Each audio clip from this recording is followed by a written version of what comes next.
What's up, family? Welcome back to the Stop Sinking Show, where we go from struggle to flow.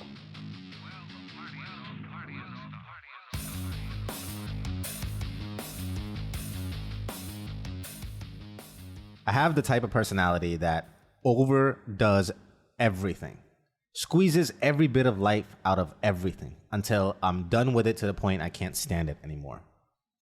And this applies to everything for me, from habits to ways of thinking to even simple things like food. There's not a Reese's candy bar that I have not eaten 1,000 of and gotten sick of. There's no chips left that I haven't tired out. And there are cereals from my past that if you would put in front of me, I would probably throw up. I'm the same way with doing things. I don't ever really feel stuck to my habits because I've abandoned so many in the past, and you wouldn't think that I could give those habits up because they were things that I was doing so regularly. Even addictions and vices like cigarettes or alcohol. I come to a point when I'm done, and I'm done. It's like a switch went off. And part of this is bad because I wait until that breaking point for a lot of things before I can completely move in the other direction, and that there's some damage involved in that. But part of that has become my superpower. And I shared all this because one of the things that I tired out early on in my life is the feeling that I need to belong. As an immigrant kid who moved across countries right at the cusp of my teenage years, where everything I had learned on how to be was no longer applicable. And I also felt like this was the first time I awakened to the social aspect of life and the needing to feel like I was a part of other people's lives around me, or that I at least mattered as an addition to the group. This sudden awakening mixed with my inner desire to belong was a perfect storm for me to lose myself. I did everything I could to fit in. I was all types of different people. I surfed through groups, adopted mannerisms at lightning speed, picked up interests, developed opinions, went deep, and then I was tired of that group and I moved on to the next because even though I felt accepted by that group maybe, even though I played along really well, I never really felt like myself. I never really felt like I belonged there. And until I tired out this idea altogether, because I realized that there was no belonging in sight, not if I kept playing the game like I had been, not if my goal was to fit in, not if that fitting in didn't come with me even knowing who the hell I was or what I wanted to be. How could I get there? And so in my having overdone the need to belong in this phase of my life, I leapt into the freedom of rejecting the idea altogether. And if it wasn't for this concentrated period of time where I played this game out, maybe I would still be stuck in the need to fit in for the rest of my life. And if I'm being honest, I don't think the need for community ever goes away. Our entire survival was based off of our tribe. Our brains have evolved to value the group.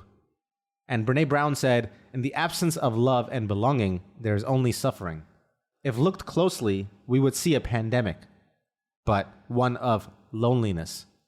And to solve for that, in a way to buy peace, in a way to buy belonging, people are willing to trade their authentic selves for it. And the pain of being alone is greater than the discomfort for people to only be their half selves. And so they acquiesce to the demands of their group and shapeshift in order to be most palatable. But she said you don't ever really belong if you have to become something different than yourself to belong. You have to belong to yourself above all else, which takes courage, and it makes people uncomfortable. The opposite of belonging is fitting in. True belonging never asks us to change who we are. It demands we be more of who we are. If we fit in because of how we change ourselves, that's not belonging. And luckily for me, I had gotten trying to fit in out of my system, and I felt no need to revisit it. This has proved troublesome for me many times in my life because being your unapologetic self can definitely ruffle a few feathers. But if you are genuine, then a person can sense that you are not being abrasive. And you would be surprised how much room there is in the hearts of people for your peculiarities, as long as they know it's coming from your authentic, unshrouded spirit.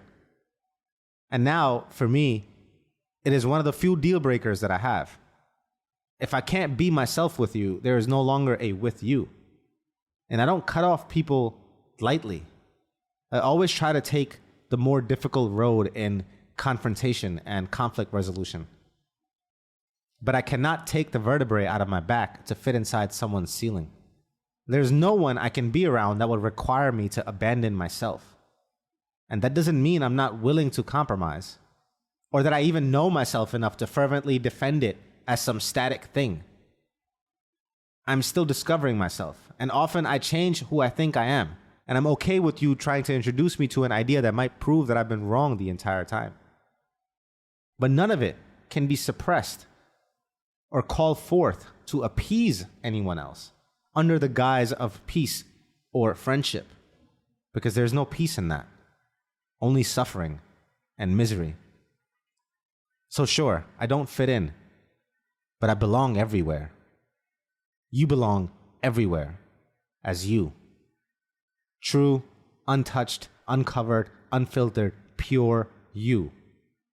And not as a power play, not as a way to force people to accept you for your entitled self-importance. No, not from that place, but from the place of humility. From the place that respects the authentic gift of your genuine spirit, the fact that it's been gifted to you, and the one that gifts it back the stage and ability to express its true form. One not inhibited by conventions or ego. The free you. From that place, you belong everywhere.